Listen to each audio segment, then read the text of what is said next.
Hello बच्चों, good morning. बच्चों, आज मैं आपसे कुछ टिप्स शेयर करने आया हूँ बोर्ड एग्जाम के लिए। जैसे कि आपको पता होगा, कल 12th की एग्जाम चालू होने वाली है। 12वीं कक्षा की बोर्ड की एग्जाम कल से हो रही है। उसके बाद 10th की एग्जाम होगी। तो बच्चों, कुछ ऐसे टिप्स सीख के और दिमाग में रख के बोर्ड के एग्जाम में बेहतर नंबर कैसे लाए, आज हम उसी पे डिस्कस करेंगे।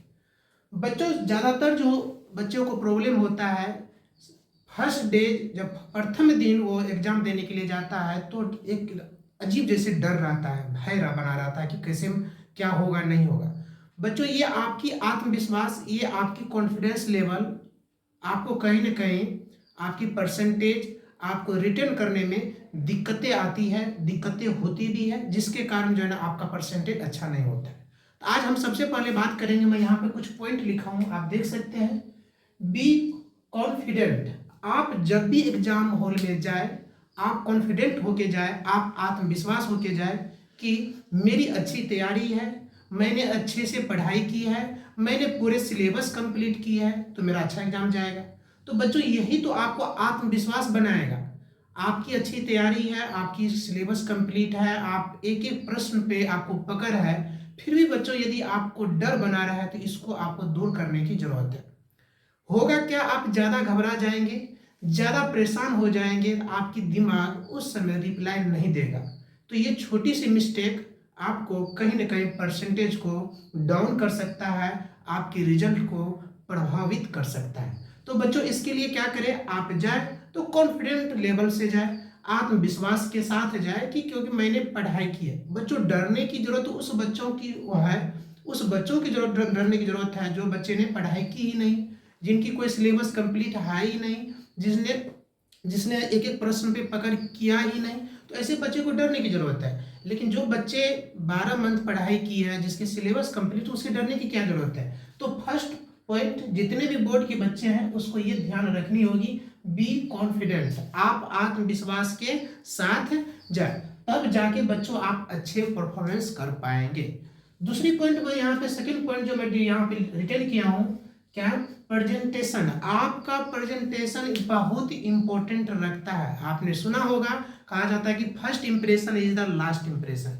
बच्चों, यही है प्रेजेंटेशन। आपने 12 मंथ पढ़ाई की है, आपका सिलेबस कंप्लीट है, तो उसका प्रेजेंटेशन देना है, उसको आपको दिखाना है वहां पे, बल्कि वहां पे डरने की जरूरत नहीं है। तो बच्चों, ऐसी स्थिति में आप क्या कर सकते हैं, फर्स्ट इंप्रेशन कर सकते हैं। तो फर्स्ट इंप्रेशन क्या करेंगे, आप अपने फेस से नहीं बच्चों, वहां पे आपकी रिटेन आप जो लिखोगे ना, वही आपकी फर्स्ट इंप्रेशन है।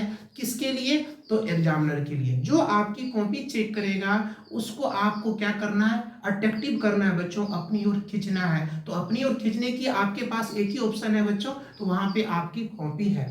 आप कॉपी को इस बेहतर तरीके से लिखिए, इतने सुंदरता के साथ लिखिए कि आपकी प्रेजेंटेशन उस एग्जामिनर के दिमाग में एक अच्छा इमेज बने।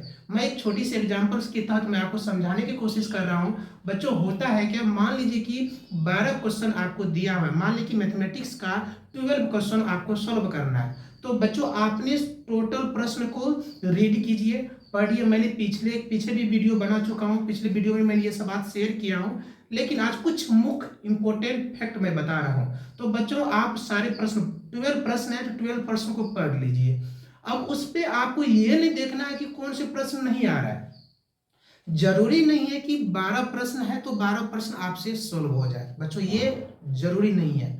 12 में से हो सकता है आप अच्छे स्टूडेंट हैं, आपने अच्छे से पढ़ाई की है, तो बच्चों आप 10-11 प्रश्न, हो सकता है आप 8 प्रश्न सोल्व करेंगे।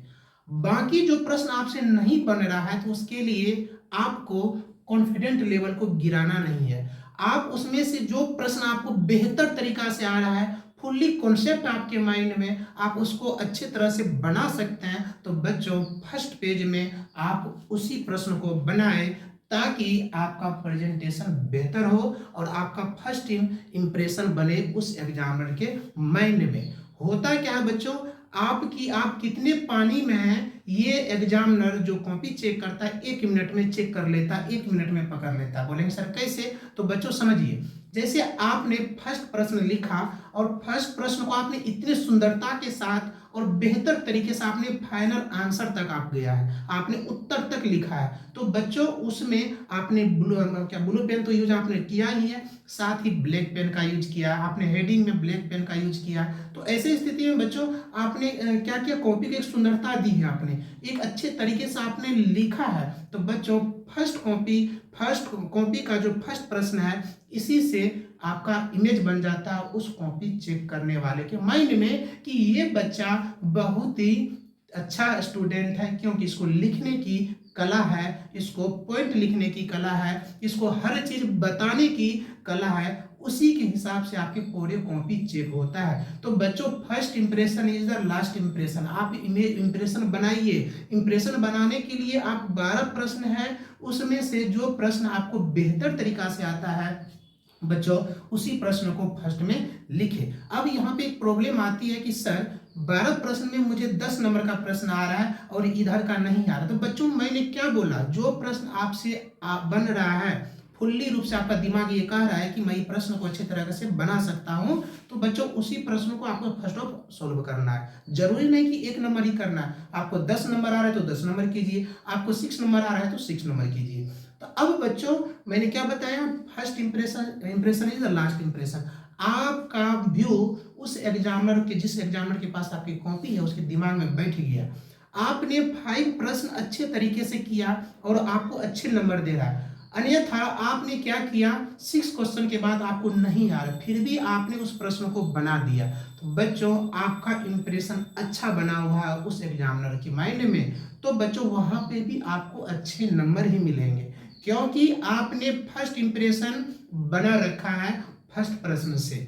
इसलिए मैं बहुत बच्चे का कॉपी चेक करता हूँ तो इसमें देखता हूँ कि फर्स्ट प्रश्न में वो कट कुट करता है, कहीं कट करके ऊपर लिख देंगे, सेट लिख देंगे। मैं बार बार बोलता हूँ, यदि आपको बेहतर नंबर चाहिए तो जरूरी नहीं है बेहतर नंबर के लिए मुझे ओवर ब्रिलियंट होना है, जी नहीं। आपको कुछ टिप्स सीखना है, आपको कुछ कला आनी चाहिए कि फर्स्ट प्रश्न मुझे कैसे लिखना है, सेकंड प्रश्न कैसे लिखना है, जो प्रश्न नहीं आ रहा है तो उसको बाद में लिखना है। बच्चों वही होता है प्रेजेंटेशन। मतलब आपने जो पढ़ाई की है उस पढ़ाई को आपने कितने बेहतर तरीके से, कितने अच्छे तरीके से आपने कॉपी में रिटेन किया, और आपने कितने बेहतर तरीके से एग्जामिनर को, जो आपकी कॉपी चेक करता है, उसको आपने अपनी ओर खींचा है, ये बहुत मायने रखता है।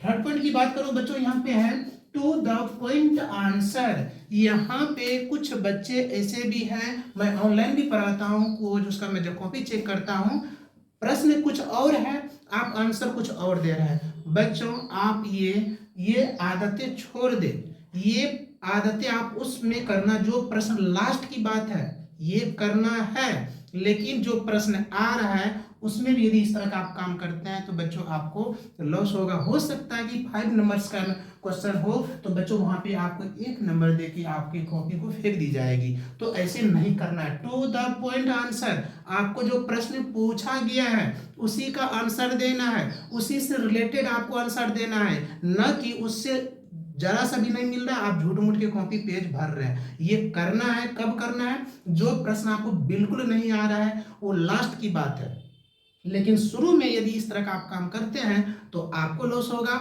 आपको अच्छे नंबर नहीं मिलेंगे, बच्चों आपकी परसेंटेज डाउन हो सकता है। इसलिए टू द पॉइंट आंसर, जो आपको पूछा गया है, यदि पूछा गया कि व्हाट इज द जीवाश्म ईंधन, जीवाश्म ईंधन क्या है, तो बच्चों आप जीवाश्म ईंधन के बारे में लिखिए ना। आप उसको उससे रिलेटेड आप कुछ लिख ही नहीं पा रहे हैं और कॉपी आप उल्टा सीधा भर दिए हैं। तो बच्चों ये बात की बात होती है, शुरू में ऐसा करेंगे तो दिक्कतें होगी। फोर्थ पॉइंट की बात करते हैं, टाइम मैनेजमेंट। ये सबसे इंपॉर्टेंट मायने रखता है। जितने भी टॉपर हैं, जो बच्चे अच्छे परसेंटेज लाते हैं, जो 80 प्लस वाले बच्चे होते हैं, उनसे आप पूछिए या उनकी कॉपी देखिए तो बच्चों उसमें सबसे मायने रखता है कि टाइम मैनेजमेंट। हो सकता है कि 12 प्रश्न में आपको 5 प्रश्न बहुत बेहतर तरीके से आ रहा है, तो बच्चों जरूरी नहीं कि वो 5 प्रश्न में आपने 3 आवर्स को वेस्ट कर दिया। आपको वो 5 प्रश्न आ रहा है और बाकी कितने प्रश्न हैं आपके, उधर भी तो प्रश्न बचे हुए हैं। तो आपको समय का मैनेजमेंट करना है कि मुझे 12 प्रश्न में कितने प्रश्न बन रहा है। मान लीजिए 12 में से मुझे 8 बन रहा है, तो आपको बार बार समय देखना है। सिर्फ मुझे जो है इतने समय में एक प्रश्न को सॉल्व कर देना है। बहुत बच्चे करते क्या है बच्चों, डायग्राम वाला कोई प्रश्न आ गया, बस उसी को रच रहे हैं, वो आपको डुबा देगा, आपको फेल करवा सकता है। आप एक प्रश्न अच्छे से आपने डायग्राम बना दिया, आपने अच्छे से लिख दिया, तो आप पास करने वाले नहीं हैं। आपको जितने प्रश्न पूछा गया है सारे प्रश्नों को आपको टच करना पड़ेगा बच्चों। एक मिनिमम नंबर जो होता है उसको आपको क्रॉस करना पड़ेगा, तब जाके पास करेंगे। क्या एक प्रश्न अच्छे से बना देने से क्या आप मिनिमम नंबर प्राप्त कर लेंगे बच्चों? बिल्कुल नहीं, वो आपको जो है ना डुबा सकता है, आपको फेल करवा सकता है। तो ध्यान रखिए, जरूरी नहीं है कि जो प्रश्न मुझे बहुत अच्छे से आ रहा है तो उसी में सारा समय वेस्ट कर दे। आपको समय मैनेजमेंट करना आना चाहिए। आपकी हाथ, आप जब रिटेन कर रहे हैं उस समय आपकी हाथ फास्ट चलनी चाहिए। आप जो डायग्राम बना रहे हैं, चित्र बना रहे हैं, तो आपकी स्पीड से होनी चाहिए हाथ की। आप जो है ना कोई पॉइंट को लिख रहे हैं तो जरूरी नहीं कि उस पर आप रचे उसको फुल बनाए। वहाँ पे आपको 3 आवर्स दिया हुआ है, 3 आवर्स में पूरे सिलेबस आपसे पूछा जा रहा है, तो उस हिसाब से आपको समय का मैनेजमेंट करना पड़ेगा। ये चीज़ कृपया ध्यान रखिए 12th वाले और 10th वाले, अन्यथा आप जो है ना उसी रास्ते से गुजरेंगे जो बच्चे को ये सब चीज़ की जानकारी नहीं होती है। तो बच्चों टाइम मैनेजमेंट करें। ये 4 पॉइंट छोटी छोटी पॉइंट है, इसको ध्यान देने योग्य बात है, तब जाके आप एक बेहतर नंबर प्राप्त करेंगे। तो बच्चों मैं फिर से एक बार डिस्कस कर देता हूँ, बी कॉन्फिडेंट। आप आत्मविश्वास के साथ, डरने की जरूरत नहीं है। आप कहाँ चोरी थोड़ी करने जा रहे हैं, आप चोरी डरेंगे? आप बच्चे जा रहे हैं, आपने जो पढ़ाई की है उसको दिखाने के लिए, उसका प्रेजेंटेशन देने के लिए, आप जो है रिटर्न करने के लिए, डरने की कोई जरूरत नहीं है। आप जब भी घर से निकले अपने मम्मी पापा का आशीर्वाद लेके निकले, बड़े बुजुर्ग का आशीर्वाद लेके निकले। अब बच्चों आत्मविश्वास के साथ जाए कि मैं अच्छे करके ही आऊँगा।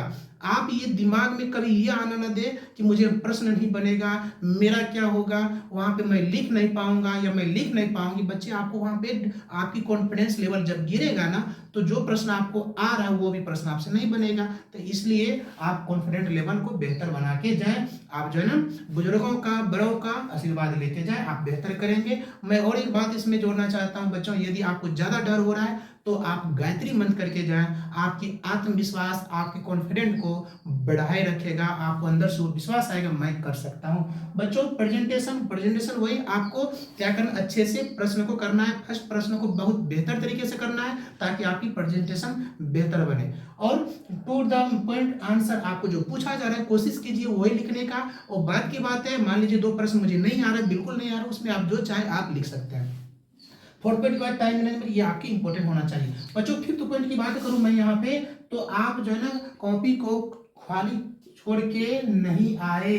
बच्चों आपसे ये रिक्वेस्ट है 12th वाले और 10th वाले के लिए कि आपका जो प्रश्न नहीं बन रहा है उसको भी आप बनाइए, और आप ये कोशिश कीजिए कि कम से कम पेज छोड़ के आए, कम से कम पन्ने छोड़ के आए एग्जाम में। क्योंकि बोर्ड जो है ना आपकी कॉपी भरी हुई रहेगी। हो सकता है कि उसमें आपने कुछ भी लिखा है, 5 नंबर का सब 2 नंबर तो मिलेगा बच्चों। 2 नंबर से आपकी परसेंटेज बहुत हाई हो सकती है। तो बच्चों मुझे उम्मीद है कि ये सारी पॉइंट आपके माइंड में आ गया होगा, और बार बार वीडियो को देखिए। कल से 12th वाले के एग्जाम में बेस्ट ऑफ लक। मैं भगवान से प्रार्थना करता हूँ कि आपका एग्जाम बेहतर जाए, चाहे हमसे पढ़े हैं या हमसे नहीं पढ़े। मैं सारे बच्चों के लिए मैं प्रार्थना करता हूँ आपके एग्जाम बेहतर जाए। Thank you.